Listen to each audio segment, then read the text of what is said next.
Hello student, are you fine.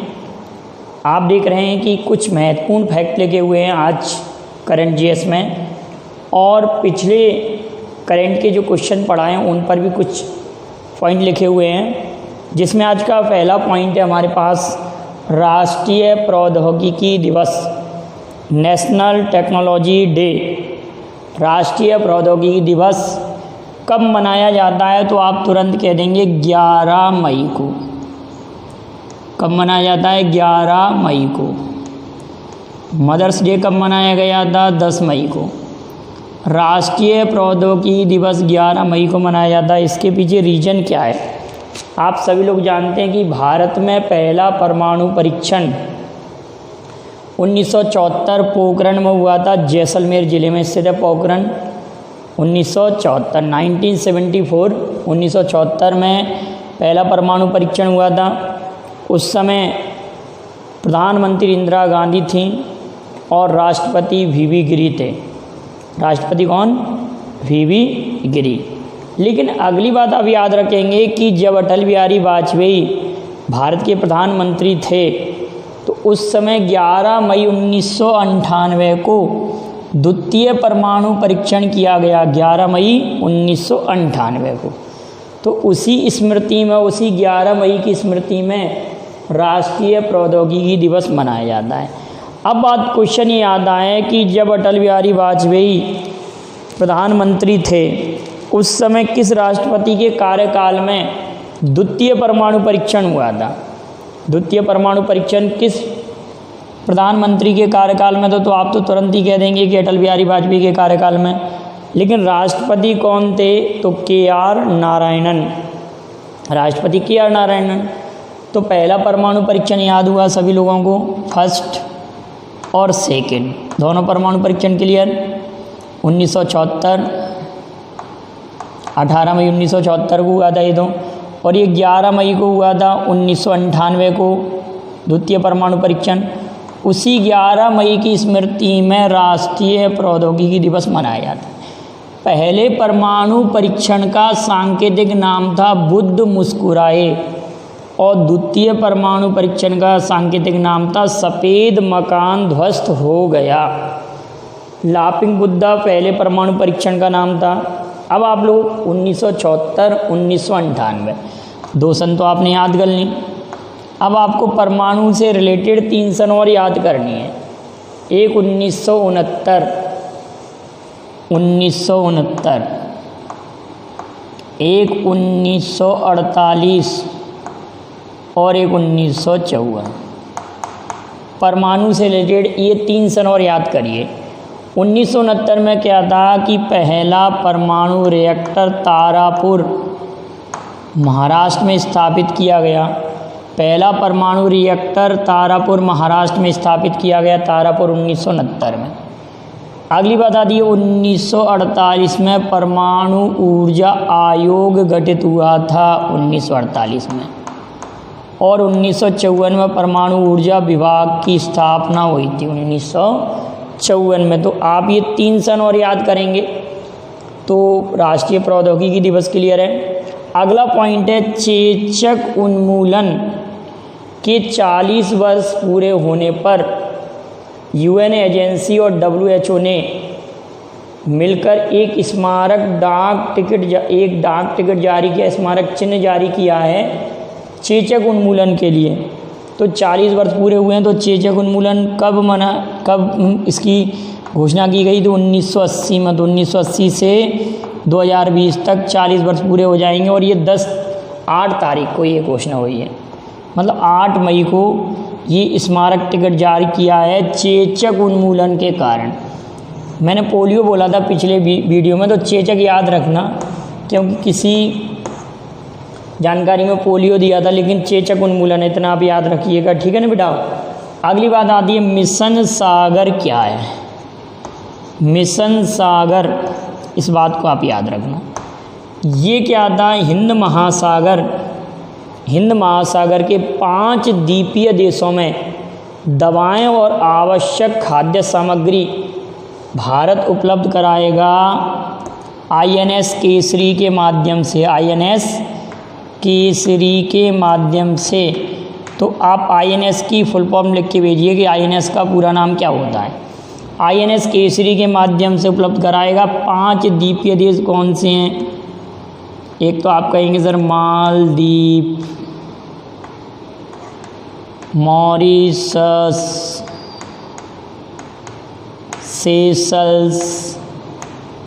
Seychelles, Madagascar और Comoros. ये 5 द्वीप, ये क्वेश्चन ऐसे भी आ सकता है बेटाओ कि मिशन सागर में कौन सा द्वीपीय देश इंक्लूड नहीं है, तो इन 5 द्वीपीय देशों में ये भेजेगा। लेकिन आप ध्यान रखना कि फिलीपींस के लिए ऑपरेशन संजीवनी मिशन चलाया था, फिलीपींस के लिए संजीवनी मिशन था, तो आप याद रखेंगे। और INS केसरी के माध्यम से मिशन सागर, 5 द्वीपीय देशों के नाम लिख दिए हमने, Maldives, Mauritius, Seychelles, Madagascar, Comoros. तो आप एक बात याद रखेंगे कि इन देशों की आप कैपिटल के नाम लिखकर भेजेंगे जवाब में, ठीक है ना। अगला पॉइंट आपके पास लिखा हुआ है फियर ऑफ गॉड। बोमदेवराज चंद्रवदन इसके लेखक हैं, किसके? फियर ऑफ गॉड पुस्तक के लेखक हैं बोमदेवराज चंद्रवदन, इसके लेखक हैं। अगला हमारे पास लिखा हुआ हरिशंकर वासुदेवन का भी हाल में ही निधन हुआ है। तो ये इतिहासकार थे और भारत और रूस के संबंध को बेहतर करने का इन्होंने प्रयास किया था। इनका भी हाल में निधन हुआ है। तो किससे रिलेटेड है बेटा? इतिहासकार हैं, ये याद रखेंगे आप लोग। इतिहासकार हैं फिरोजुद्दीन फिरोज। ये स्वास्थ्य मंत्री हैं, स्वास्थ्य मंत्री जो कि कोरोना पॉजिटिव पाए गए हैं। लेकिन कहाँ के स्वास्थ्य मंत्री हैं? तो आप तुरंत ही कह देंगे सर ये अफ़गानिस्तान के स्वास्थ्य मंत्री हैं, फिरोजुद्दीन फिरोज जी कोरोना पॉजिटिव पाए गए हैं। तो अफ़गानिस्तान के आप राष्ट्रपति का नाम जानते हैं? अशरफ गनी अफ़गानिस्तान के राष्ट्रपति हैं। अफ़गानी यहाँ की मुद्रा है और अफ़गानिस्तान से भारत की सीमा लगती है, लेकिन सबसे कम सीमा टच करती है अफ़गानिस्तान से। आप मुझे ये बताएं कि अफ़गानिस्तान से सीमा टच करती हैं? भारत, पाकिस्तान, अफ़गानिस्तान जो सदस्य देश भी हैं, आप लोगों को मालूम है, सार्क के सदस्य देश भी हैं। लेकिन आप ये मालूम होगा आप लोगों को कि भारत और अफ़गानिस्तान के, भारत और किसके मध्य? अफ़गानिस्तान के मध्य, इंडिया और अफ़गानिस्तान के मध्य डूरन लाइन स्थापित हुई थी।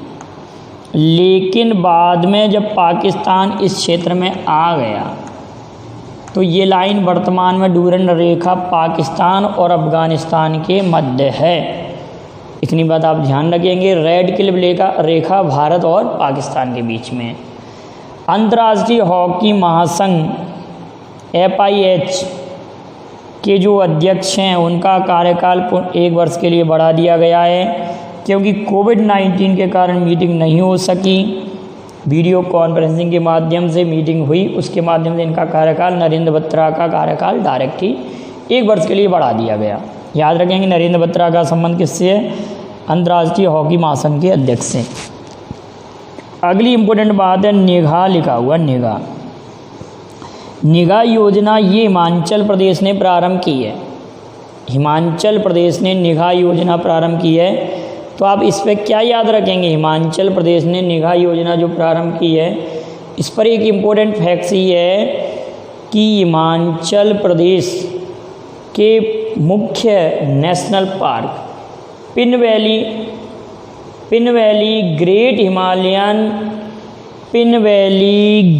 हिमालयन, खीर गंगा और सिंबलवारा। आप देख रहे हैं नेशनल पार्क के नाम, pin valley, great Himalayan, Kheer Ganga और सिंबलवारा, ये नेशनल पार्क थे।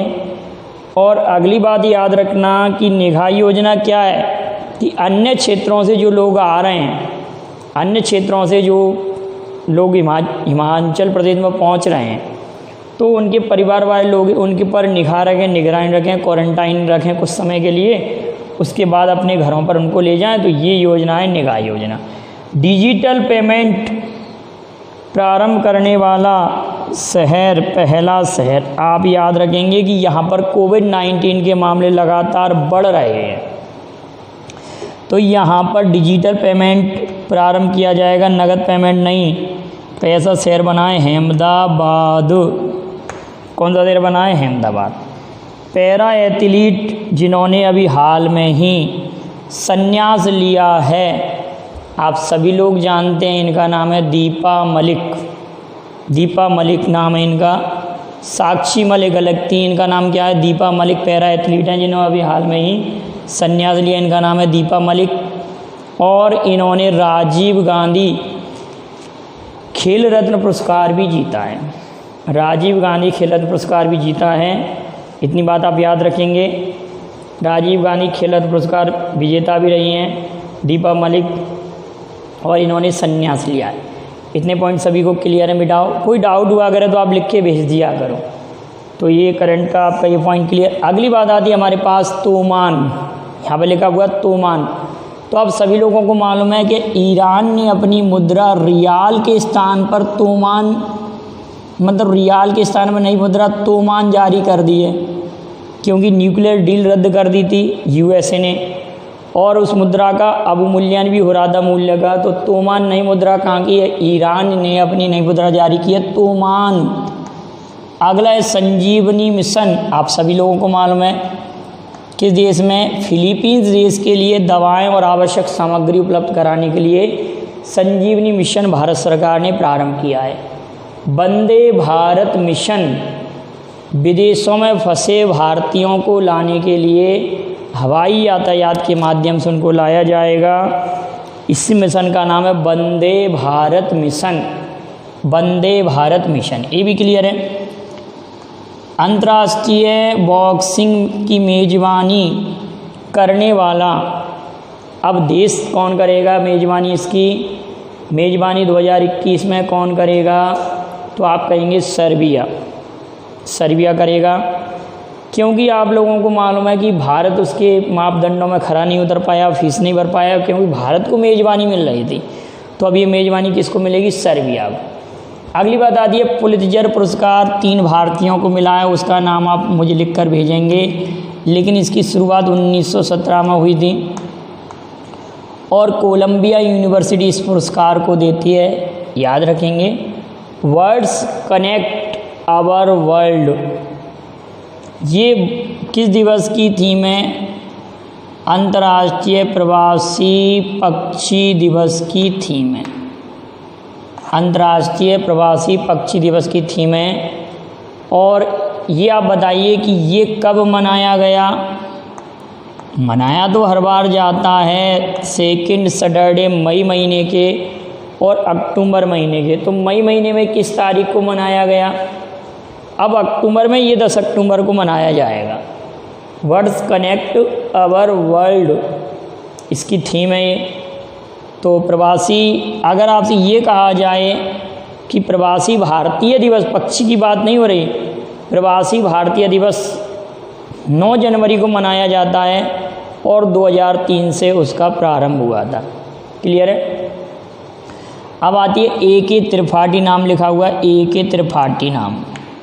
तो आप ये कहेंगे सर A.K. त्रिपाठी लोकपाल के ये सदस्य थे, लोकपाल संस्था के सदस्य थे, जिनका अभी हाल में ही निधन हुआ है। तो लोकपाल, भारत के पहले लोकपाल कौन है? पिनाकी चंद्र घोष। पिनाकी चंद्र घोष। अगला इंपॉर्टेंट पॉइंट है world happiness index. World happiness index में किस देश का पहला स्थान है? ये आप लिख के मुझे बताएंगे कि वर्ल्ड हैप्पीनेस इंडेक्स में किस देश का पहला स्थान है। लेकिन इंडिया का इस बार इसमें पोजीशन 144 है, और प्रेस स्वतंत्रता सूचकांक में 142, हैप्पीनेस में 144। अगला आर्द्र भूमि स्थल, भारत में आर्द्र भूमि स्थलों की संख्या, वेटलैंड एरिया कहते हैं जिनको, इस संख्या 27/10 बराबर 37 हो चुकी है। कितनी हो गई है? 27/10 नए स्थलों को सम्मिलित किया गया है। तो आप ये बताएंगे वर्ल्ड वेटलैंड डे कब मनाया जाता है? विश्व आर्द्र भूमि दिवस कब मनाया जाता है?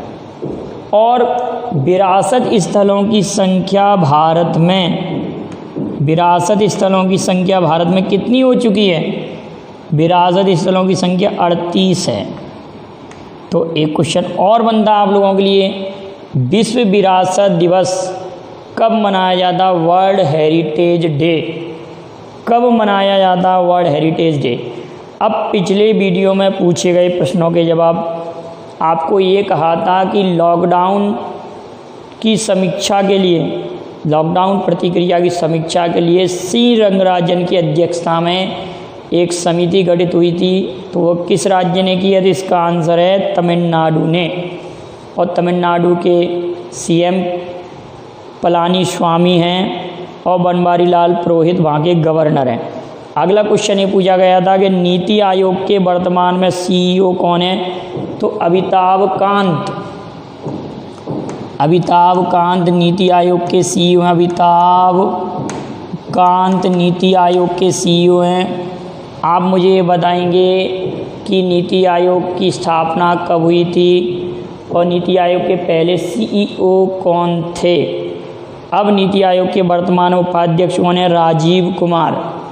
राजीव कुमार। तो ये भी जवाब भेजना कि नीति आयोग के पहले उपाध्यक्ष कौन थे? नीति आयोग के पहले उपाध्यक्ष कौन थे? अगला क्वेश्चन है, भारत छोड़ो आंदोलन का नारा यूसुफ मेहर अली ने दिया था। यूसुफ मेहर अली। ऑपरेशन जीरो हवर का संबंध भारत छोड़ो आंदोलन से है। ऑपरेशन पोलो का संबंध हैदराबाद को भारत में विलय से है।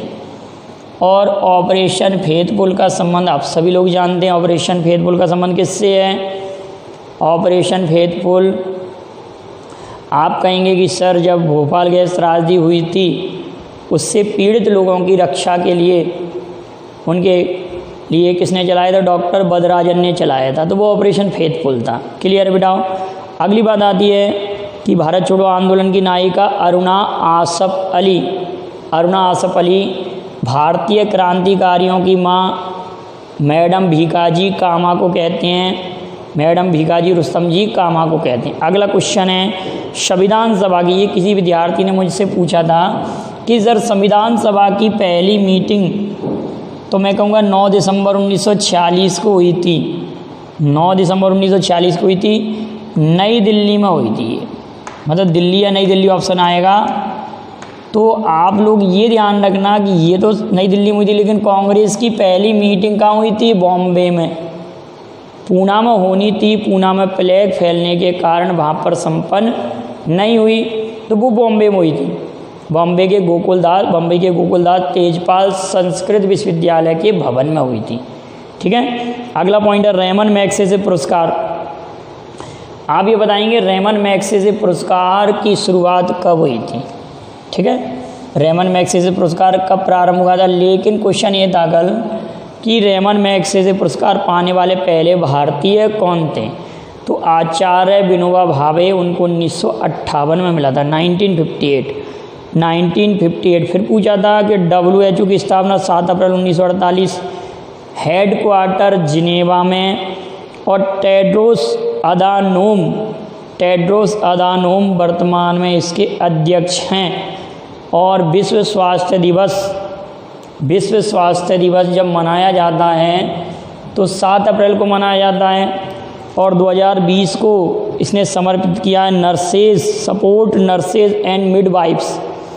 सपोर्टेड नर्स एंड मिडवाइफ्स के लिए समर्पित किया है। अगला क्वेश्चन था आपके लिए कि 1921 की घटना जब हम पढ़ रहे थे तो ये घटना और हम ऐड कर सकते हैं वहाँ पर। 1921 को जनसंख्या का महाविभाजक वर्ष भी कहते हैं। जो आपने ऐतिहासिक घटनाओं को ऐड किया था उसमें आप ऐड कर लें कि 1921 को 1921 जो हमने घटना लिखी है, तो 1921 को जनसंख्या का महाविभाजक वर्ष भी कहते हैं। अगला पॉइंट है कि युद्ध अभ्यास अजय वारियर किन दो देशों के मध्य, भारत और ब्रिटेन के मध्य है। इंद्रधनुष भी भारत और ब्रिटेन के मध्य है। लेकिन एक और इम्पोर्टेंट है, संप्रीति भारत और बांग्लादेश संप्रीति नसीम अल बहार युद्ध अभ्यास, नसीम अल बहार भारत और ओमान के मध्य है, भारत और ओमान के मध्य। ओमान की कैपिटल क्या है आप बताएंगे इसको। अब पिछले वीडियो के भी क्वेश्चनों के जवाब नहीं दिए थे, तो एक और पिछले वीडियो में ये क्वेश्चन था कि पक्के पागा हॉर्नबिल उत्सव कहाँ मनाया जाता है, तो आप तुरंत कहेंगे सर अरुणाचल प्रदेश में। पक्के पागा हॉर्नबिल उत्सव अरुणाचल प्रदेश में मनाया जाता है। कारगिल युद्ध के समय राष्ट्रपति KR नारायणन, ये भी क्वेश्चन पूछा गया था। कारगिल युद्ध के समय राष्ट्रपति KR नारायणन। और 1 मई को कौन कौन से राज्य अपना स्थापना दिवस मनाते हैं, तो गुजरात और महाराष्ट्र। महाराणा प्रताप के जीवन पर पुस्तक लिखी गई थी, Maharana Pratap the invisible warrior. Maharana Pratap the invisible warriors या वॉरियर्स कहते हैं, रीमा आहूजा ने लिखी है। एक क्वेश्चन और था कि भारत के सीमा को स्पर्श करने वाले लैंडलॉक्ड कंट्री कितने हैं, तो 3 हैं। आप कहेंगे कौन कौन से, अफ़गानिस्तान, नेपाल और भूटान। अफ़गानिस्तान, नेपाल और भूटान, इन तीनों देशों की सीमा समुद्र को नहीं छूती है। अफ़गानिस्तान, नेपाल, भूटान, ये 3 देश ऐसे हैं जो भारत की सीमा को स्पर्श करते हैं और लैंड लॉक्ड हैं। वैसे तो भारत की सीमा को स्पर्श करने वाले 7 कंट्री हैं, लेकिन भारत की सीमा को स्पर्श करने वाले लैंड लॉक्ड देश कितने हैं, तो उसका आंसर 3 होगा। अगला क्वेश्चन था, हमने पूछा था आप लोगों से कि प्रेस स्वतंत्रता दिवस की थीम क्या थी, तो जर्नलिज्म विदाउट फियर और favour. Journalism without fear and favour. अगला ये क्वेश्चन और बेटा आप लोगों से पूछा जाता है, आप उसका जवाब देना कि भारत का जनसंख्या में विश्व में 2nd प्लेस है, एरिया में भारत का प्लेस विश्व में कितना है, 7th है। लेकिन एशिया महाद्वीप में भारत की पोजीशन क्या है, एरिया वाइज एशिया महाद्वीप में भारत की पोजीशन क्या है, इसका जवाब अभी आप लोगों ने नहीं भेजा। और cyclone man of India, very very important point है, cyclone man of India Mrutyunjay Mohapatra, क्या नाम था, मैंने एक क्वेश्चन पूछा था, बहुत विद्यार्थियों ने जवाब नहीं भेजा, कुछ ही लोगों ने इसका जवाब भेजा। मृत्युंजय महापात्र, मृत्युंजय महापात्र, मृत्युंजय महापात्र को साइक्लोन मैन ऑफ इंडिया कहा जाता है, साइक्लोन मैन ऑफ इंडिया कहा जाता है। अब आप मुझे एक क्वेश्चन का जवाब और भेजेंगे, आयुष कवच ऐप किस राज्य सरकार ने लॉन्च किया है, तो आप इस प्रकार से नोट्स बनाएं, इस तरह से रिवाइज भी करते जाइए। वीडियो को लाइक शेयर कीजिए, चैनल को सब्सक्राइब कीजिए। Thank you very much. जय हिंद, जय भारत। स्क्रीनशॉट ले लें आप लोग।